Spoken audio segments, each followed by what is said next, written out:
Dengan melihat persoalan yang kita hadapi akhir-akhir ini, maka izinkan saya berbicara di sini sebagai anak bangsa yang ikut berjuang bagi tegaknya demokrasi Indonesia, juga berbicara sebagai Presiden kelima Republik Indonesia dan sebagai Ketua Umum Partai Demokrasi Indonesia Perjuangan.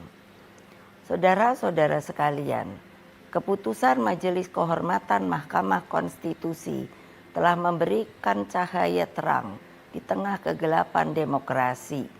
Keputusan MK tersebut menjadi bukti bahwa kekuatan moral, politik kebenaran, dan politik akal sehat tetap berdiri kokoh meski menghadapi rekayasa hukum konstitusi. Kita semua tentunya sangat-sangat prihatin dan menyayangkan mengapa hal tersebut sampai terjadi. Berulang kali saya mengatakan bahwa konstitusi itu adalah pranata kehidupan berbangsa dan bernegara yang harus diikuti dengan seluruh-seluruhnya. Konstitusi tidak hanya ditaati sebagai sebuah hukum dasar tertulis, namun konstitusi itu harus memiliki roh yang mewakili kehendak, tekad, dan cita-cita tentang bagaimana bangunan tata pemerintahan negara disusun dan dikelola dengan sebaik-baiknya, seperti yang dicita-citakan oleh para pendiri bangsa. Apa yang terjadi saat ini mengingatkan saya ketika sebagai Presiden Republik Indonesia saat itu diperintahkan melalui perubahan ketiga Undang-Undang Dasar 1945 yang diatur dalam pasal 7B, pasal 24 ayat 2 dan pasal 24C tentang dibentuknya Mahkamah Konstitusi.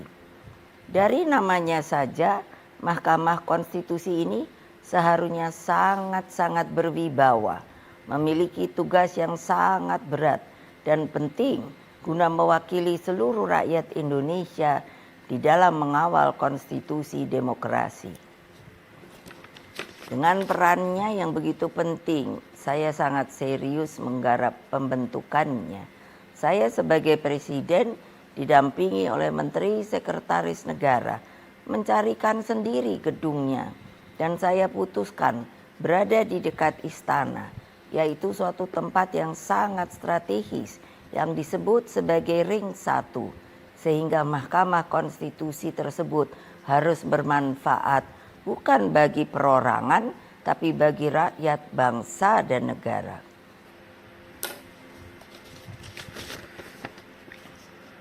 Given the recent problems, allows me to speak here as the nation who participate in the struggle for the preservation of Indonesian democracy.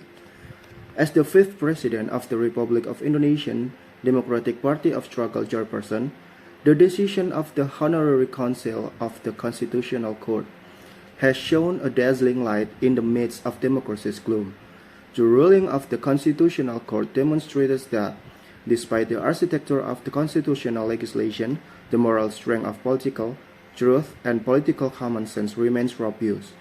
We are all really worried and regret what occurred. I consistently stated that the Constitution was a national and state institution that must be followed by the direct beats. The Constitution must not only be followed as a written basic laws, but it must also have a spirit that expresses the intent and aspirations of how the state governance construction is arranged and administered, as well as the nation founders' hope. What's happening now reminds me of the time when I was President of the Republic of Indonesia and ordered amendment to the three constitutional aspects, 1954, which were regulated in Article 24C regarding the establishment of the Constitutional Court. By virtue of its designation, the Constitutional Court should be particularly authoritative with every heavy and crucial job of represent all Indonesian is preserving the democratic constitution. I am really serious about working on its formation because of its importance. As a president, I was accompanied by the Minister of State Secretary to locate his own building, and I chose to be near the palace, in a highly strategic location known as Ring 1, so that the Constitutional Court can be valuable to society rather than individuals, but for sake of the people, the nation, and the country.